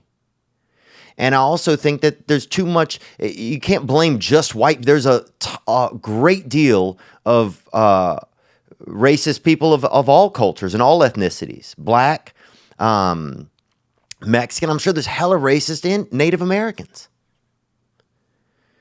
Dude, I know some racist black people. I know some racist white people. But as long as we act like it's just a one-person thing, we'll be in a tough, I think we're not going to get past it. I think in time we will get past it. Everybody, we're also in this generation now where everything is like, we're new to these cameras and these phones and these abilities, so it's frenetic. A lot of that's going to disappear, and will not disappear, but it's going to become part of the main way we are. And so I think it'll calm down some. But yeah, I don't not think that black people have had a tough time. I don't not think that. I think in some areas probably tougher than others. I think. Just my thoughts. I might be totally fucking wrong. Probably am. But I'm not going to be afraid to talk about it. And I don't think anybody should be afraid to talk about something. But yeah, if I had never gotten into if I'd never had the life path that I've had, different places, different things, seen stuff, I don't know if I ever would have been able to see that as clearly. And been able to have, be able to see both perspectives and different perspectives. But it's fascinating. Life's fascinating. And we're here. And we're in a country that has a ton of opportunity. And I think that's beautiful. And I think we got to find a solution. We have to move forward. We got to keep moving forward. But I love your attitude, man. And I appreciate you calling in. All right, let's take 2 more calls, man. And let's shut this thing down, man. Here we go. Hey, Theo. My name is Jimmy. I'm 21 from California, and I'm a huge fan. You've been helping me get through some shit. And that's kind of what I'm calling about. It's like I just want to, throw it out there. Thanks for calling, Jimmy. Onward. In April, I was in a motorcycle accident that kind of put my femur through my tibia, shattered my tibia. Ooh. Sorry, man. That shook me down for a second more. And I lost a lot of my grounding there. I was a wildland firefighter before that had happened, and I was on my way to start working at a higher position. I lost my girlfriend after the accident. I don't know, I've been lonely since the accident. Wow, so you were in a motorcycle accident and severely disabled afterwards. Onward. I have no funds, no money. I don't know, my whole life just kind of turned around after this, and it's been hard to get back on my feet. My leg still doesn't work properly yet. I don't know if I'll ever get back on my feet the way I was before, and I don't know. I'm kind of going through an identity crisis through this whole thing, and I just want to know your opinion on this. And I've been drinking alone a lot lately. I just don't really know who to turn to at the moment. Well, I appreciate you calling, man. Thanks for calling in. Yeah, I'm sorry that you're having to deal with this. As I can imagine that, and that depression, I never had a handicap like that. I never had a physical handicap, but I've had emotional handicaps. And I know what it's like to stay indoors for years and not want to do stuff, and to feel less than, and, to feel like people don't want to like you're not deserving of a good life, and that stuff builds on itself too. You know, depression is like a moss. You know, in the dark it builds, and indoors, it, you know, in a wet indoors, when you keep when you keep your body like when you keep your life like the bottom of a wishing well, it gets, you know, moldy and mossy. And depression's like that. It'll grow on itself. It's like that kudzu over there in Atlanta, Brendan. Over there in Atlanta, Brandon, sorry. And Brandon was the previous caller. That's why I said that. But yeah, man, who to turn to? I mean, the truth is, you got to turn to yourself, bro. You know, and people will help you shoulder the load, and you can turn to friends, and you can turn to family. You know, and those are tertiary things that are going to help you, I think. But in the end, man, it's going to have to be that turn to yourself. And you don't have to put a timeline on that or anything. And look, I don't know. I never been in a motorcycle accident. I don't ride motorcycles because of accidents. That's why. You know, I used to go speak about organ donation because of my sister, and the number one organ donors are motorcyclists. Now, do I get jealous every time I'm in traffic and see a motorcycle zip through? Yes. Do I commend and do I respect the men that can be out there and just be like, get your motor running, and they got a hot piece of ass on the back? Yes. Or even just a little, even if it's a puppy back there, still can be a beautiful little baby Doberman that looks like it's down to fuck, you know? But yes, I feel that. Yeah, I'm jealous of that. But yeah, you got to turn to you, bro. You got to turn to you. You know what? I was listening to this podcast the other day called Business and Biceps. It's out of Maurice Claret. You guys remember Maurice Claret from Ohio State University, I believe. And he has a podcast now. With John Fosco. You guys got to, I was just listening to it. It's called Business and Biceps, but this is a clip from it that I pulled. Let me find it here because I was hoping to be able to use, here we go. And we have a generation where people just feel sorry for themselves. This is Maurice Clark, and I'm not saying that this is you, but I'm going to try to tie these in a little bit if I can. Hold on. Or John thinks his sad story is more important than Corey's sad story. I think my sad story, everybody got one, bro, and don't nobody give a fuck. But you can walk around thinking that your sad story or the circumstances that you come from is a valid reason. Is a valid reason to justify, right? You know, why you're feeling the way that you do, or if somebody should give you a break.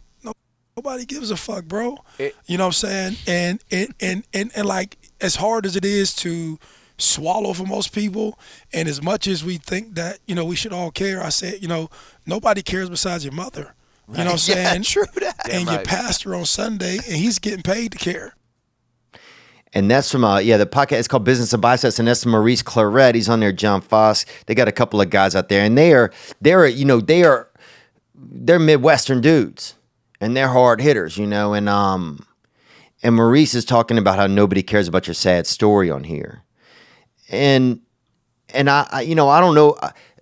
I'm not saying I disagree, right? I love his perspective. I respect his perspective. I mean, this is a man who you want to talk about the deck stacked against him in the world. I mean, physically, no. I mean, when you look, if you can't, I don't think you can talk about a black guy and say that physically they have the deck stacked against them. That is, dude, I don't know. Every time I see a black, you ever seen a black guy, you know, with his shirt off, you're like, damn, that dude, it's like he's just living in a Lamborghini, you know? And you show up with your white body. It's a little, you know, it can be a little, I mean, at least my white body. But this is a man who's been through it all. This is a man who's been through it all and turned his life around, Maurice Claret. And so to hear him say that, you know, nobody gives, let's listen one more time. And we have a generation where people just feel sorry for themselves. Or John thinks his sad story is more important than Corey's sad story. I think my sad story, Everybody got one, bro, and don't nobody give a fuck. But you can walk around thinking that your sad story or the circumstances that you come from is a valid reason. Is a valid reason to justify, right? Why you're feeling the way that you do, or somebody should give you a break. And so, this doesn't pertain exactly to the motorcycle accident, but it's like, at some point we got to look to ourselves. We have to look to ourselves. Because in the end, it's really all you got. You got a mother that cares about you, hopefully. And if you don't, you got a father that cares about you, hopefully. And if you don't, you have a brother or sister that does. And if you don't, then you got me. You got the rest of this past weekenders. You have people that will. You can find people that will, but you got to meet the world halfway. We have to. I was getting into drugs and, getting into cocaine problems and stuff like that. And I didn't get any better until I went to get better. I can't sit around. You can't sit around forever and think that it's going to change. The only thing that makes change is change. That's it. Change doesn't just fucking happen. It doesn't just happen. There has to be a catalyst. And now you could sit and wait forever for a catalyst if you want. You could wait for Mother Nature to pick a lake up and bust it in the ice and make snow. Or you can get out there and just put on some ice skates and fucking turn your whole world into ice if you want. You can get out there. But it's one of the, it's like it's going to be a lot easier for you to start that fire than to sit and wait for fucking fire to show up. Come on. But I love you, man, and I hope that I never had that physical impairment, and I can't imagine what it's like. But I hope that you feel better, and I wasn't trying to be mean or anything, but I don't want you sitting there feeling bad, and I don't really know any other way to inspire you from here or any other way to be supportive than by saying fucking get going. And you sound like a nice fucking dude. You sound like a good person. And I think that the world needs you, bro. Because there's some shady fucks out there. Gang, bro. Let's take one more call. What up, Theo? It's your boy Jordan from Mobile, Alabama. What's up, Jordan, down there in Mobile? And that's at Alabama. God dang, that Crimson Tide is good, aren't they? They are good. Onward. Calling to let you know who listens. Yeah, when I was 17... I had a boy, my first and only child. At 18, I got married. And then not long after that, I got paralyzed from the neck down from getting caught up in a mosh pit. Kind of messed things up for me. I was up in the hospital for 6 months. Jesus, man. I'm sorry to hear that, brother. And dude, shout out to anybody that was ever injured in mosh pits in the 90s. There'd be a band in town who would be like Electric Puppy Corpse, and you'd be like, what? It would be like Dick Down Falcons, and they're playing a night at the fucking crispy crust hole. And you go in, and it would be a mosh pit. It was 6 or 7 bad musicians, and one time I remember going to one, everybody played the drums. Nobody even sang. It was 7 guys all on drums. 3 guys were on the same drum set from different angles. And it was one guy screaming in the corner. I think something was actually wrong with him. I think his leg was trapped in something. And then it was some guys, and then it was just people mosh pitting. And mosh pitting, it was back in the day, it would just be people fighting indoors somewhere. And it was kind of sanctioned by music. Like the music was the referee. When the music would slow down, that's when the fighting would stop, and you'd pull the bloody people out and whatever and put people's teeth back in. I remember putting somebody's fucking molar in the back, not even mine, but it took.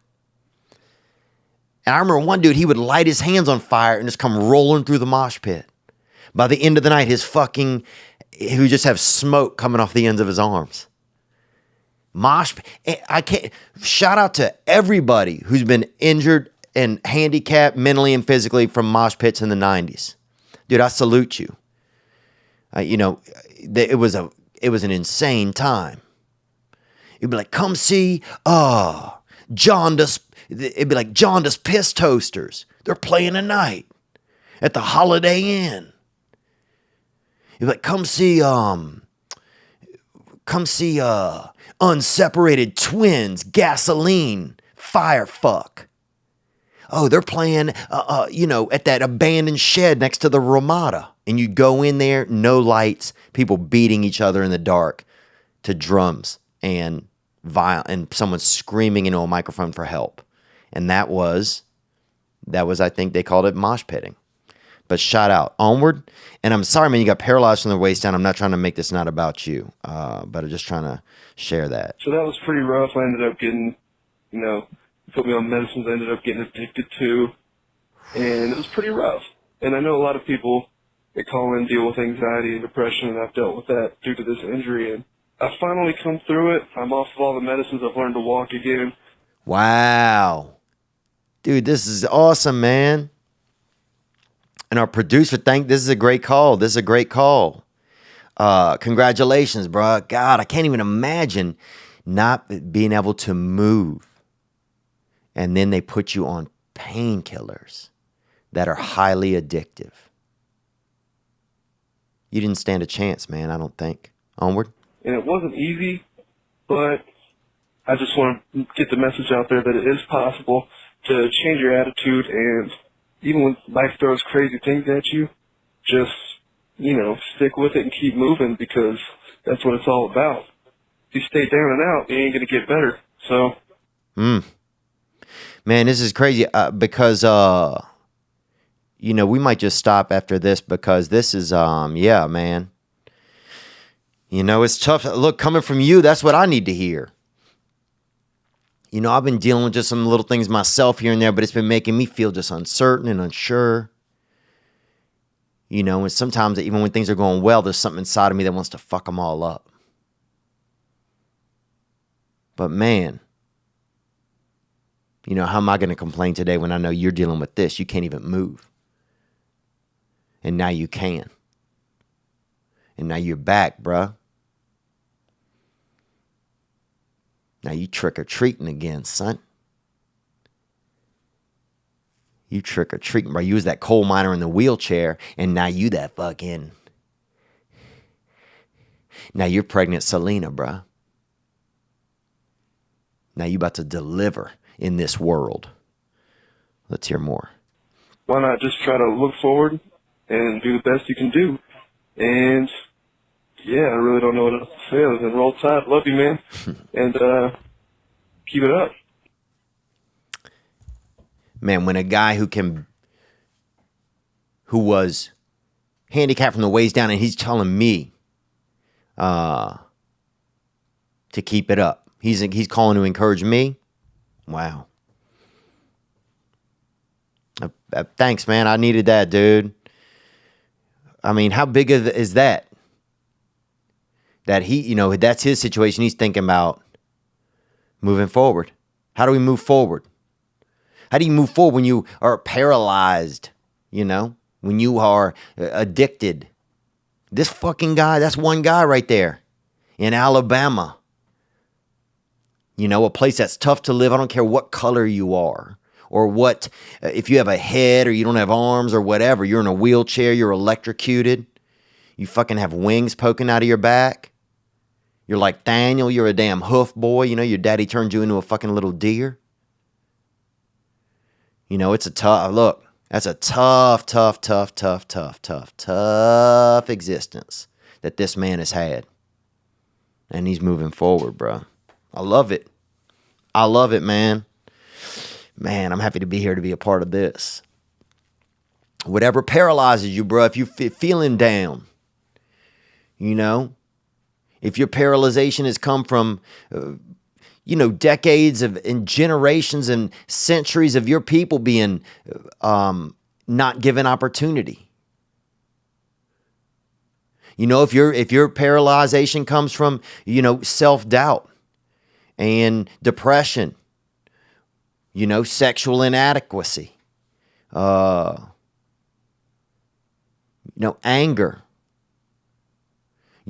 issues where you felt like you didn't get the love you needed as a child, whatever it is, it's like, look, man, you heard fucking Maurice fucking Claret say it, bruh. and we have a generation where people just feel sorry for themselves. And it's not, we're not, and we are feeling sorry for ourselves, and that's okay. We can feel it. We can feel it. We're here feeling it. That's what we're doing. And it's not all what we're doing. We're conversing, we're figuring it out, but we can keep moving. We can keep moving forward. There's a guy who's fucking paralyzed moving forward, bro. We can all do it. So it's going to be really awkward right now to lead us out of here with this scary music. But you can always hit the hotline 985-664-9503. Thank you to everybody that called, you know. And if this podcast ain't for you, bro, then it ain't for you. If it is for you, it is for you. I want to wish everybody a happy Halloween. And I want to wish everybody, and I want to wish myself more patience with others. And I want to wish the same thing for you. And I want to wish people that's struggling with something that they can start to unstruggle with it and feel power back inside of themselves. And I want to wish that for myself too. And that's okay. And I believe that we're good people. And I believe that if we're not, that we still can be. And they say a leopard never changes its spots. And I don't believe that. I do not believe that at all. Because I don't have the same spots I used to have, man. I mean, I might have a whole new rash, but it's not the same spots. Let's listen to this Halloween music.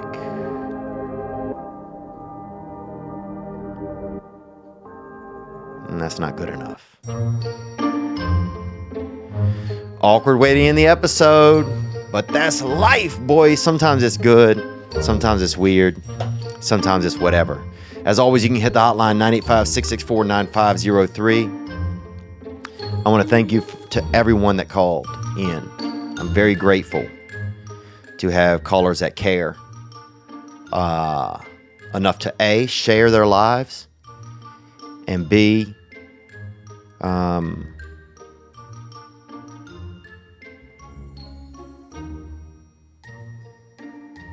fuck, I don't know what B is yet.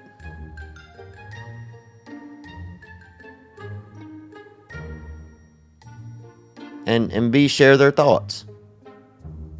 Yeah, share their lives and their thoughts. I'm grateful for that. Ooh. Halloween's coming, bro. What you want to be? I want that Snicker. I want that Snicker. Ooh, sometime now I would settle for a little Baby Ruth. God damn, bruh. A Baby Ruth, bruh. I don't know who Baby Ruth is, man, but I want to put that little bad girl in my mouth. You feel me? Gang, gang. Let's see if this is scary. You guys be good to yourselves, man. You probably deserve it. And thank you guys for being here with me this week. I'll see you guys on Thursday's episode.